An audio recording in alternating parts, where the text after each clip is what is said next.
درود پڑھیے گا بآواز بلند تر صلوات۔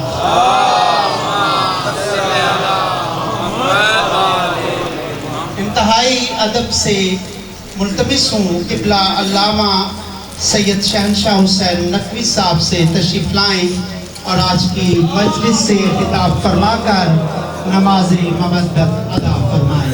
درود پڑھیے گا بآواز بلند تر صلوات۔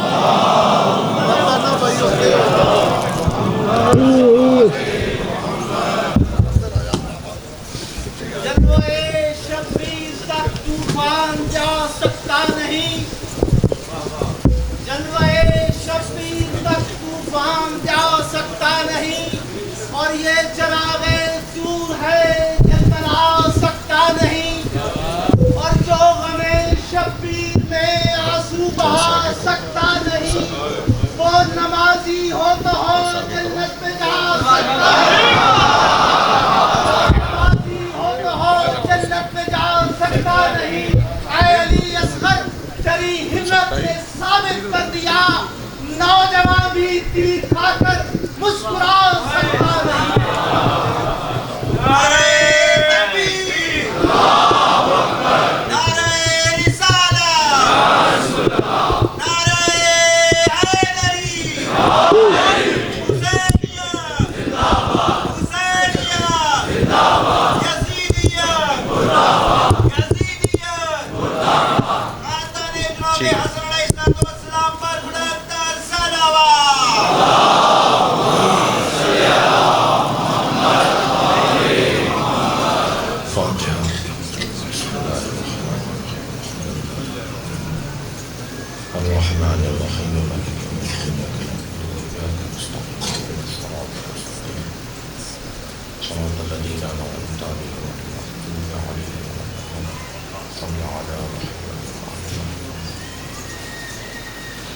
ایسے تو سلامتی قبلہ بلند تر صلوات۔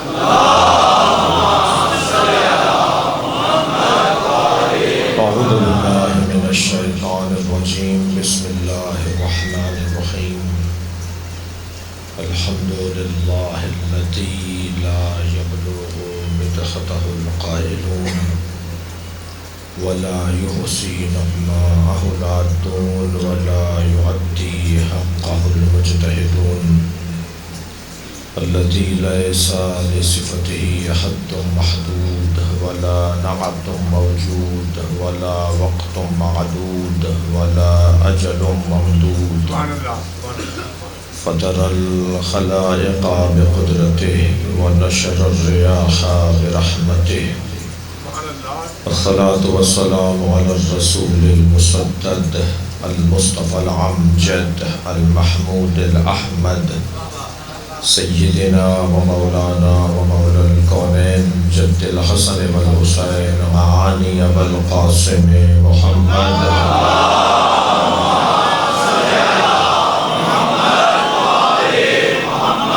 وآله الطيبين الطاهرين المعصومين الذين قال الله إنما يريد الله ليذهب عنكم الرجس أهل البيت ويطهركم تطهيرا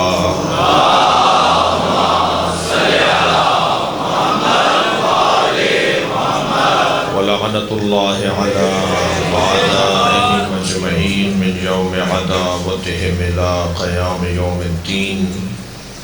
أما بعد، قال الحكيم في قرآن الكريم بسم الله الرحمن الرحيم ويقول الذين كفروا لست مرسلا قل كفى بالله شهيدا بيني وبينكم ومن عنده علم الكتاب. صلوات.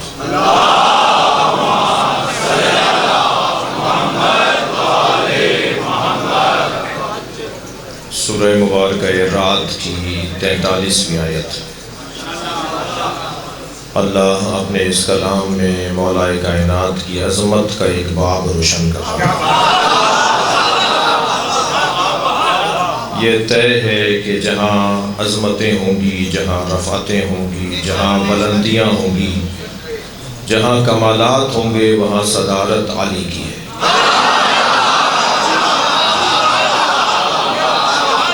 تمام تر کمالات کا مجموعہ میرے مولا علی کی ذات. ہم فطری طور پر کمال طلب ہیں. اللہ نے ہمیں فطرتاً کمال جو بنایا ہے. یہ چھوٹا سا بچہ انہی جوتیوں میں پیر ڈالتا ہے جو ابا پہنے ہوئے تھے، اسی کنگھی سے کنگھی کرتا ہے جس سے ابھی ابا کنگھی کر رہے تھے. اس بچے کو وہی پین چاہیے، وہی قلم چاہیے جس سے ابا لکھ رہے تھے. یہ بچی اماں کی چادر نماز کی پہن کر نماز پڑھنا چاہتی ہے. یہ اسی مصلی پہ کھڑا ہونا چاہتی ہے جس پہ ابھی اماں نماز پڑھ رہی تھی. یہ اپنی عادت سے بتاتی ہے کہ میں کسی کو بڑا مانتی ہوں.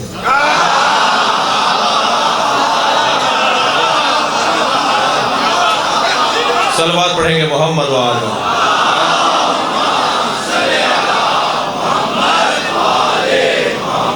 یہ بچہ اپنی فطرت میں بتاتا ہے کہ میں کسی کو آئیڈیل مانتا ہوں، میں اسویت کا قائل ہوں، میں کسی کو بڑا مانتا ہوں.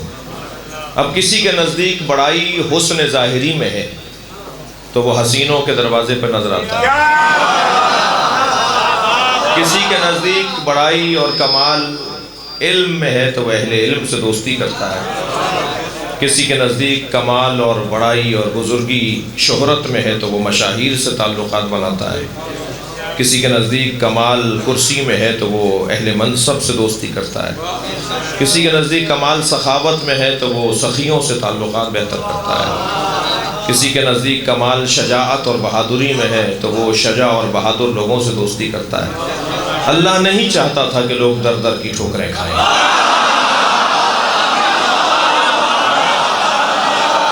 سارے کمالات ایک ہی گھر میں رکھ دیے. اگر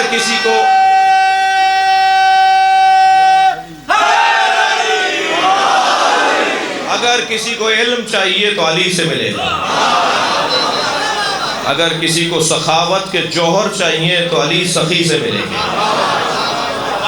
شہرت کا تو عالم یہ ہے کہ فرشتے انہیں زیادہ جانتے ہیں، اور کرسی کا عالم یہ ہے کہ الہی کون سا منصب ہے جو علی کے بچوں کے پاس نہ ہو. اور حسن ظاہری کا عنوان یہ ہے کہ جس کے بچے کو حسن و حسین کہیں. حسن، اس علی کا حسن کیا ہوگا. اور شجاعت کا تو عالم ہی کچھ اور ہے. سب سے زیادہ بہتر تعریف اگر کسی نے شجاعت کی ہے تو علی نے کی ہے. کبھی خیبر ہے ہاتھوں پر، کبھی رسی گلے میں ہے.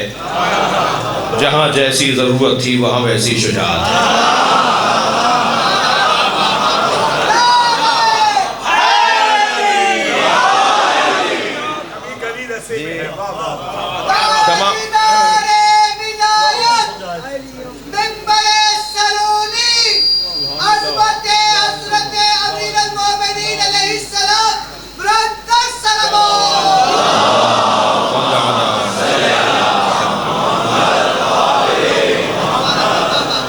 میرے اور آپ کے اوپر اللہ کا ایک خاص کرم ہے. ہم جہاں بیٹھے ہیں اس سے اچھی جگہ نہیں ہے. دنیا کہاں بیٹھی ہے مجھے اس سے غرض نہیں ہے. اگر ہم جہاں بیٹھے ہیں وہاں سے جنت کا رستہ بنتا ہے. میں ایک رسانے پر تھا، ایک ٹی وی چینل پر ایک پروگرام میں شریک تھا، تو میرے ساتھ ایک دیوبندی مفتی مولانا تشریف فرما تھے، مفتی محترم.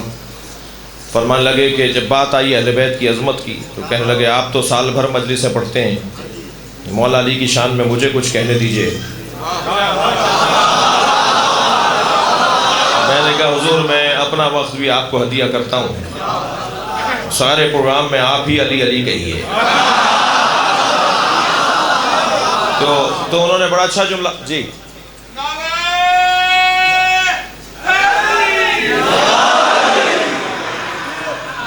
میرے مولا کے فضائل آپ کی زبان سے مجھے زیادہ اچھے لگیں گے.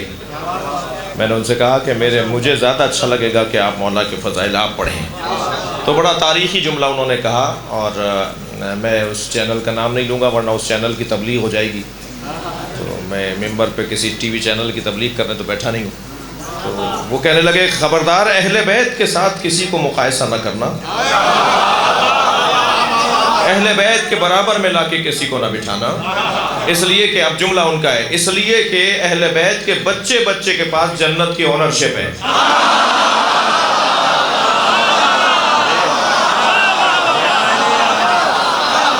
میں نے کہا مفتی صاحب جملہ بہت بڑا ہے, مولا علی آپ کو اس کا اجر دیں گے, قیامت میں آپ کو اس کا انعام ملے گا, مگر میں بھی ایک جملہ کہنا چاہتا ہوں.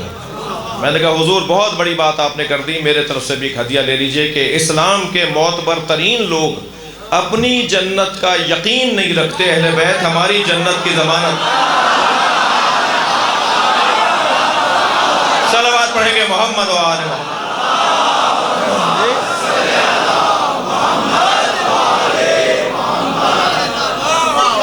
تو خصوصی عنایات ہیں ہمارے اوپر اللہ کے, اور جب میں یہ کہہ رہا ہوں نا کہ ہم پر خصوصی عنایات ہیں اللہ کی, ہم جس دروازے پر بیٹھے ہیں اس سے اچھا دروازہ نہیں ہے, تو اس سے مراد شیعہ اور سنی کا مسئلہ نہیں ہے. میں امام حسین کا عزادار صرف شیعوں کو نہیں مانتا. کون ہے جو امام حسین کی عزاداری نہیں کرتا؟ مجھے تو کوئی ڈھونڈنے سے نہیں مل رہا. جو حسین کی عزاداری نہیں کرتا مجھے وہ بے ضمیر. ہر صاحب فطرت, ہر صاحب ضمیر حسین کو یاد کرتا ہے. خبردار شیعہ حضرات, اپنے ذہن میں اگر کوئی بات ہے تو نکال دیں, شیعہ امام حسین کی عزاداری کے مالک نہیں ہیں. شیعہ امام حسین کی عزاداری کے مالک نہیں ہیں, نوکر ہیں, اور نوکروں کو اپنی اوقات میں رہنا چاہیے.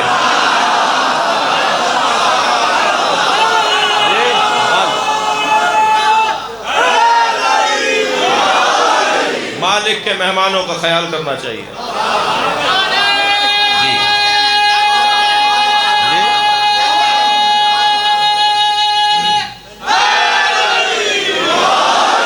جو بھی امام بارگاہ میں آ کے بیٹھا ہے, ویسے بھی ہم مسجد میں تو مجلس کرتے نہیں ہیں, میں اشارہ غلط کر گیا, مسجد میں ہم مجلس تو کرتے نہیں ہیں جی. امام بارگاہ علیحدہ ہے, مسجد علیحدہ ہے. شاہ صاحبان کے پاس پیسے زیادہ تھے کیا 2 عمارتیں بنائی ہیں؟ مسجد میں ہی مجلس کر لیتے. پوری دنیا کا شیعہ امام بارگاہ علیحدہ بناتا ہے, مسجد علیحدہ بناتا ہے جی. سب مسجد بناتے ہیں, مدرسہ بناتے ہیں, ہم امام بارگاہ بھی بناتے ہیں. اس لیے کہ مسجد میں ہندو نہیں جا سکتا, یہودی نہیں جا سکتا.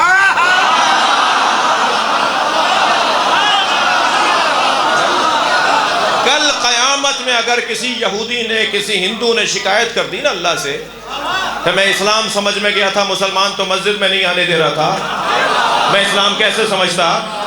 کوئی جواب نہیں دے سکتا, آپ جواب دیں گے. یا اللہ ہم نے مسجد کے ساتھ امام بارگاہ بنائے اس لیے تھا, یہ حسین کا خیمہ ہے, ہر آنے والے حر کے لیے کھلا رہنا چاہیے.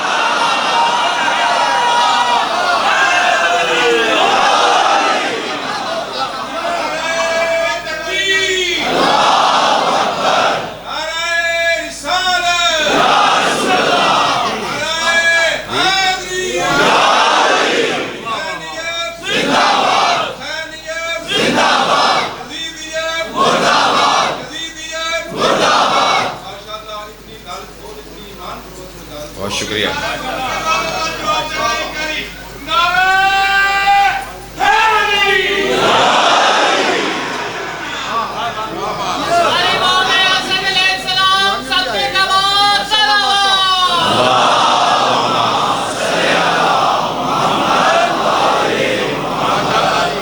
توجہ کر لی آپ نے. عزاداری امام حسین ایک مکمل, ایک عالمی اوپن یونیورسٹی ہے. سن 61 ہجری میں امام حسین نے جس عالمی اوپن یونیورسٹی کی بنیاد رکھی تھی, یہ کاشانہ عباس, اس کا ایک کیمپس ہے. اور اگر عزیزو کبھی اسکول میں پڑھائی اچھی نہ ہو تو اسکول بند نہیں کرتے, ٹیچر تبدیل کرتے ہیں.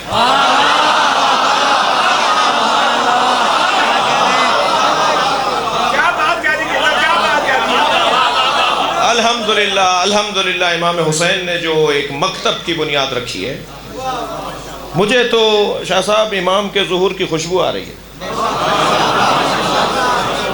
امام کے ظہور کی خوشبو آ رہی ہے، اس لیے کہ آخری زمانے میں حقائق کھلیں گے۔ امام کے ظہور سے پہلے سب پر حقیقت روشن ہوگی، اور الحمدللہ حقائق کھلنا شروع ہو گئے۔ میں نے ماتم بند نہیں کیا، انہوں نے شروع کر دیا ہے۔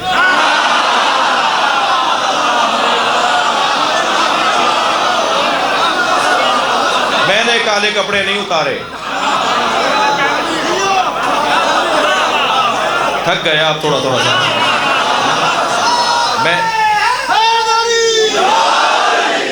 ہم نے مجلس بند نہیں کی، ہم نے جلوس بند نہیں کیا، انہوں نے نکالنا شروع کر دیا۔ الحمدللہ خوشبو پھیل رہی ہے۔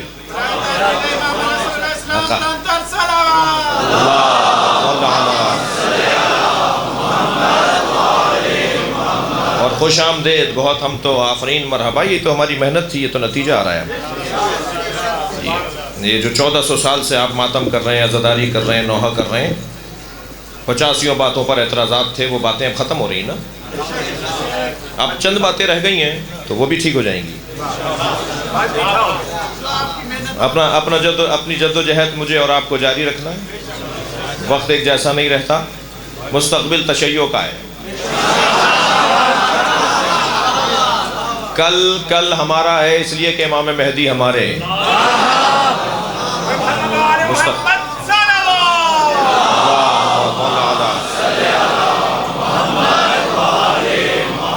بس اس جد و جہد کو جاری رکھیں، اس میں کسی طرح کے بیکٹیریا کو نہ آنے دیں، کسی طرح کے جراثیم کو نہ آنے دیں۔ اینٹی بیکٹیریا کی ضرورت ہے، اور اینٹی وائرس کو خلوص کہا جاتا ہے۔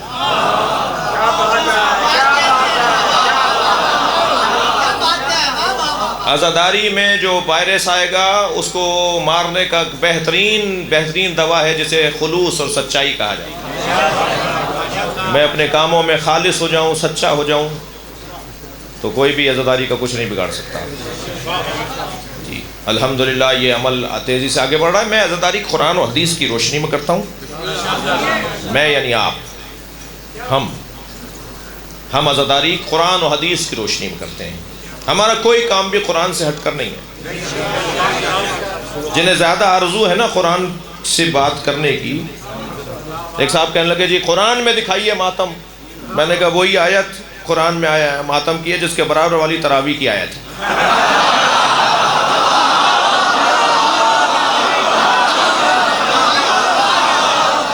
یہ کیا ہوا کوئی؟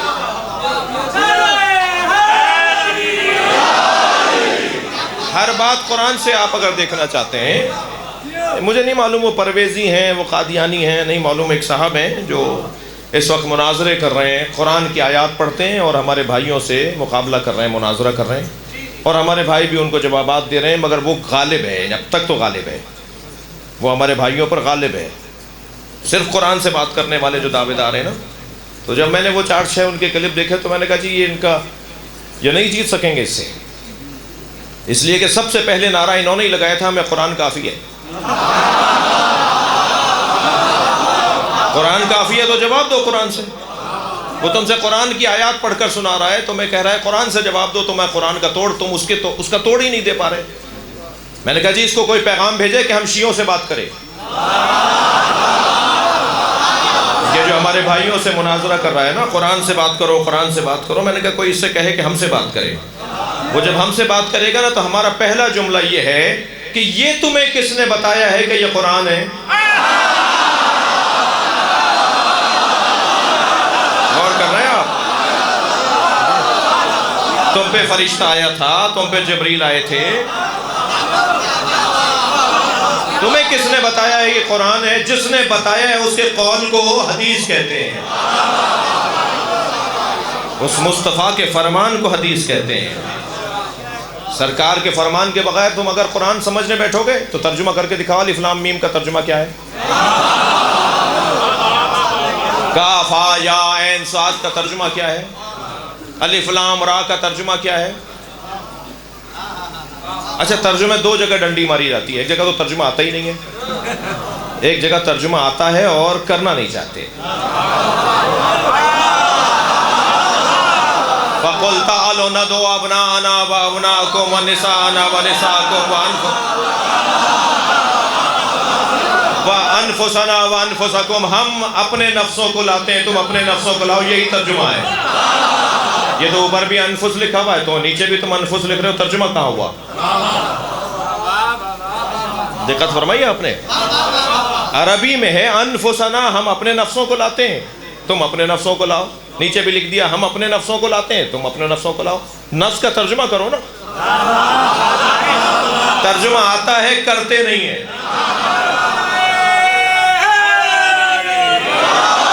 ترجمہ یہ ہے کہ نبی سے اللہ کہلوا رہا ہے ہم اپنے جیسوں کو لاتے ہیں، تم اپنے جیسوں کو لاؤ. تو نبی جو اپنے جیسے کو لے کے گئے اسے علی کہا جاتا ہے. جی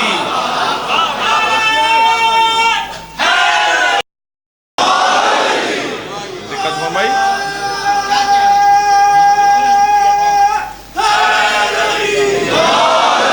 اور بعض اوقات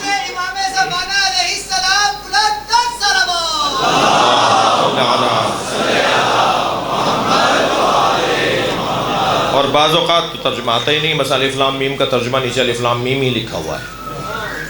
کہا جی کیا معنی ہے؟ کہ جی اللہ میں اور نبی میں رازدارانہ گفتگو ہے. تو جب رازدارانہ گفتگو ہے تو رازدار کو مانو نا. اللہ کا جو رازدار ہے وہ جو کہے وہ ہمیں ماننا پڑے گا نا.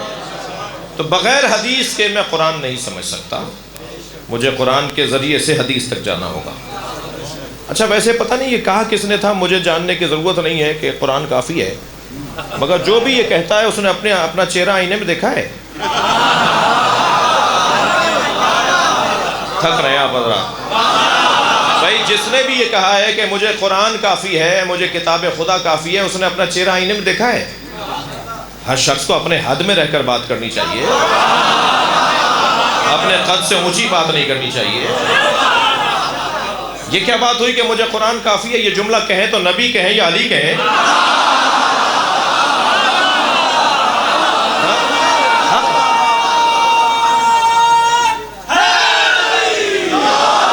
حق بنتا تھا نبی کے لیے کہ وہ کہیں کہ مجھے قرآن کافی ہے. تھک تو نہیں رہنا میری بات کو. بھائی صاحب فرض کیجئے کہ میں شاہ صاحب کے یہاں ٹھہرا ہوا ہوں. شاہ صاحب میرے عزیز ہیں، بڑے ہیں. مثال میں مثلا ہم ان کے یہاں پہنچے، ناشتے کا وقت تھا، انہوں نے ہمیں ناشتہ کرایا، چائے بھی ہم نے پی. جب چائے کی ایک پیالی پی لی تو شاہ صاحب نے دوبارہ چائے ڈالنا چاہیے. میں نے کہا جی کافی ہے.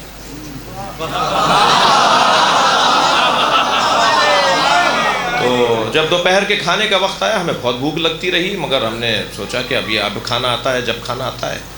مگر پھر ہم نے کہا بھائی سید جا کے کھانا لے آؤ. کہنے صبح آپ نے کہا تھا نا کافی ہے.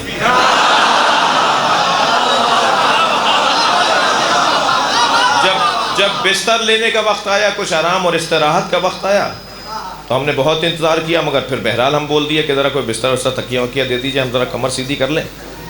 تو کہنے لگے جی صبح ہی تو آپ نے کہا تھا کہ کافی ہے.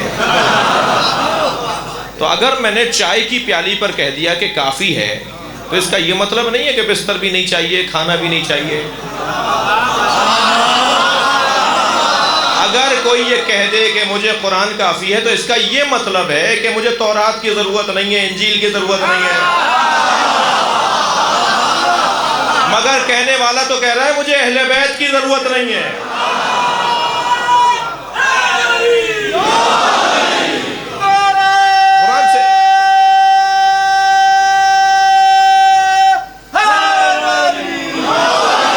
قرآن مجید ہم کوئی عمل ایسا نہیں ہے ہمارا کہ جو ہم قرآن سے ہٹ کر کرتے ہوں. میرے جو سنی بھائی مجلس میں بیٹھے ہیں، میرے وہ عزیز ہیں، میری وہ جان ہیں، میں ان سے محبت کرتا ہوں، وہ ہم سے محبت کرتے ہیں. اور یہ مجالس اسی حسن کے ساتھ ہونی چاہیے کہ اس میں کوئی تفریق نہیں ہے. در حسین پہ ملتے ہیں ہر مزاج کے لوگ. شاعر کہتا ہے در حسین پہ ملتے ہیں ہر مزاج کے لوگ، یہ دوستی کا وسیلہ ہے دشمنی کا نہیں.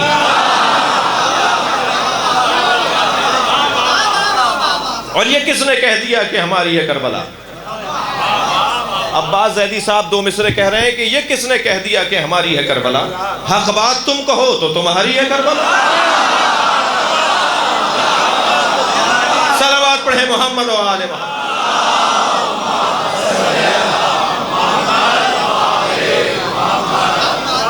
لہذا یہ حسن ہے کربلا کے ذکر میں، اور یہاں قرآن مجید سے بات ہوتی ہے اور قرآن مجید کے مطابق زندگی گزارنے کا پیغام دیا جاتا ہے۔ یہ اور بات ہے کہ ہم صرف خاموش قرآن کے قائل نہیں ہیں، خاموش ہادی کے تو قائل ہونا بہت بڑا کارنامہ نہیں ہے، اور شاید جنہوں نے کہا تھا کہ ہمیں قرآن کافی ہے وہ مزاجن صحیح کہہ رہے تھے، اس لیے کہ مزاج میں خاموش کو ماننا بہت پرانا تھا۔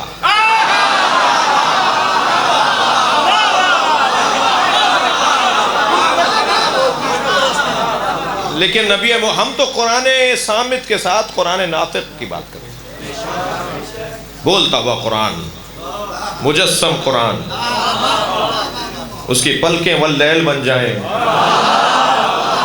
جس کی چال جو ہے وہ جمالیات بن جائے، جس کا ناراض ہونا قہر الہی بن جائے، وہ وجود۔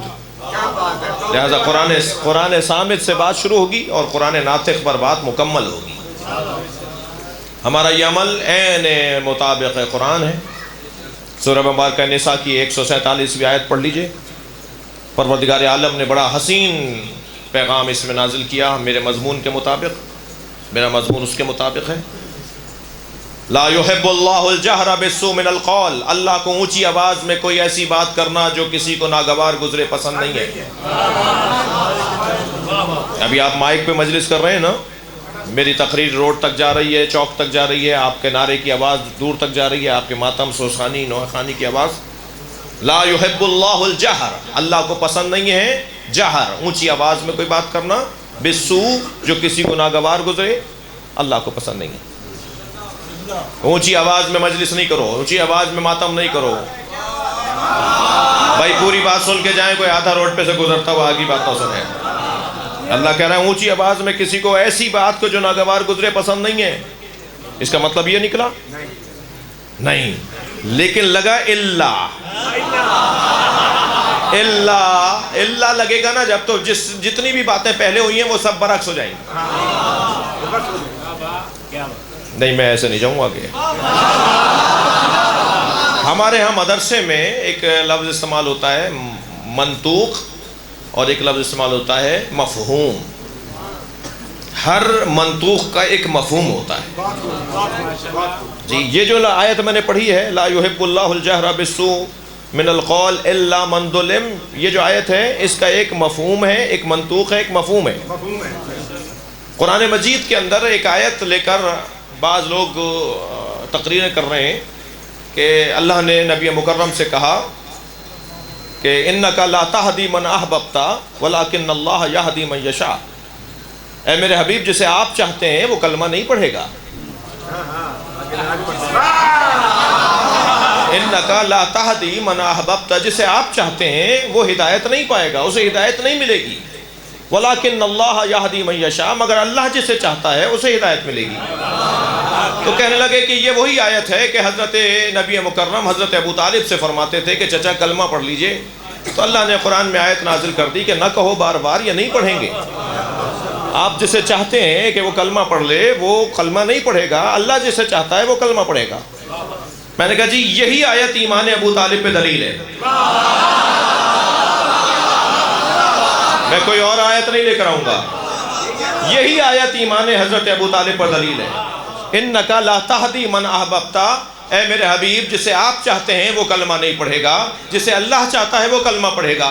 یہ ہے منطوق، اس کا مفہوم یہ ہے جو آپ کو چاہتا ہے وہ کلمہ پڑھے گا۔ توجہ نہیں ہوئی؟ صلوات پڑھے ذرا محمد و آل محمد۔